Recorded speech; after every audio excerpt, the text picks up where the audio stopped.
to Suncoast. My trip to Zagreb, Croatia, the charming capital, began as part of a longer trip by car from Romania to Italy via Hungary on my way to visit my brother. With me was my ever-present companion, Bella, my little dog, who was curled up comfortably in the passenger seat. The journey was smooth, the roads winding through picturesque landscapes as we made our way towards the city. Zagreb welcomed us with a lively yet laid-back atmosphere, a perfect blend of modernity and history. After navigating through the bustling streets, I settled into an Airbnb in the northeastern part of the city, a cozy spot in a quieter residential area where the 13th century Medvedgrad castle could be seen in the distance. The neighborhood was peaceful and tree-lined and with a welcoming vibe, ideal for unwinding after the drive. Bella seemed displeased, eagerly sniffing around the small garden space that came with the rental.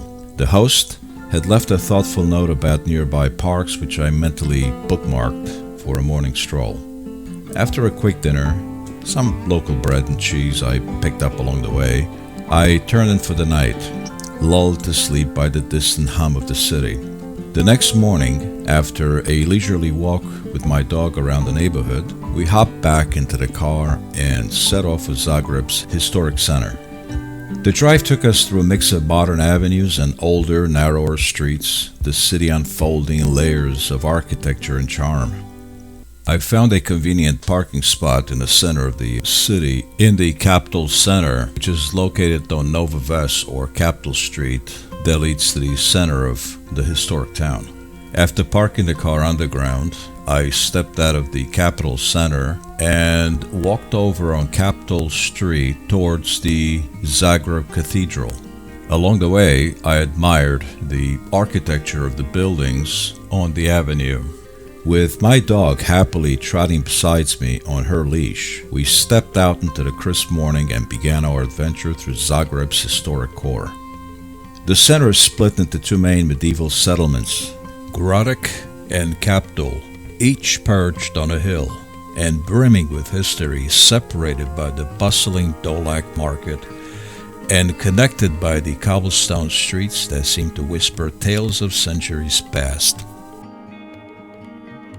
We headed south on Kaptol Street towards the Zagreb Cathedral and the city's historic center.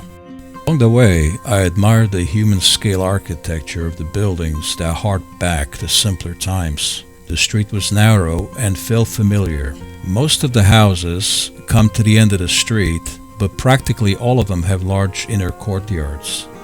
Nowadays, they're mostly institutions or places of business. Somewhere on my left, behind a row of houses, there's a quaint city park called Rybniak, which extends to the back of the cathedral. After a brief walk, I arrived at the cathedral, which is officially called the Cathedral of the Assumption of the Blessed Virgin Mary and Saints Stephen and Ladislav. The cathedral is a Gothic and sacred masterpiece and standing at 356 feet, 108.5 meters. It's the second tallest structure in Croatia after the Dalmatia Tower. In front of the church, there's a rotunda with a column on which a statue of Virgin Mary stands, seemingly giving its blessing to the church. As you can see in the video, the area was undergoing repairs.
I continued my walk to the Jelačić Square, which is a wide open central area and the largest gathering place in Zagreb. The day was overcast and it had rained that day. There were still cautious walkers in the square with open umbrellas. There were also many school kids who were visiting Zagreb in school-organized tours.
I walked up some steps from Jelačić Square and I found my way to the Dolac Market with its characteristic stands and red umbrellas. This daily market has been the city's major trading place since the 1930s. Even though it was late, the market was still alive with vendors selling fresh produce, flowers, and handmade goods under bright red umbrellas. I weaved through the stalls, and the scent of fresh herbs and baked goods were tempting me to linger.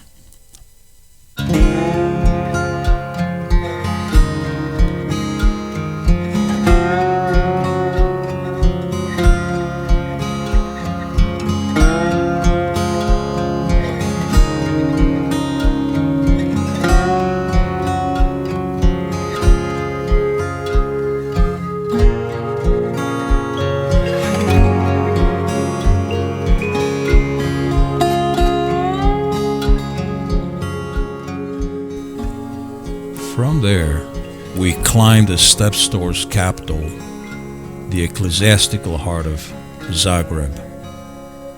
And we're back in the same spot, and dominating the skyline was the Zagreb Cathedral, its twin spires piercing the sky. This Gothic masterpiece, originally built in the 13th century, has weathered invasions, earthquakes, and renovations, and most notably after the devastating 1880 quake that led to its neo-Gothic reconstruction. I stood in awe of its intricate facade. By late afternoon, my legs were tired and my dog was ready for a nap. We made our way back to Capitol Center and to the underground parking where my car was located. As I drove towards my next destination, Ljubljana, Slovenia, I reflected on Zagreb's layered history, Ottoman sieges, Habsburg rule, and its emergence as a vibrant capital. The historic center had felt like a living museum, each corner revealing a new story. Well, back to driving. Ljubljana, Slovenia is next. I hope you enjoy my video. Please subscribe.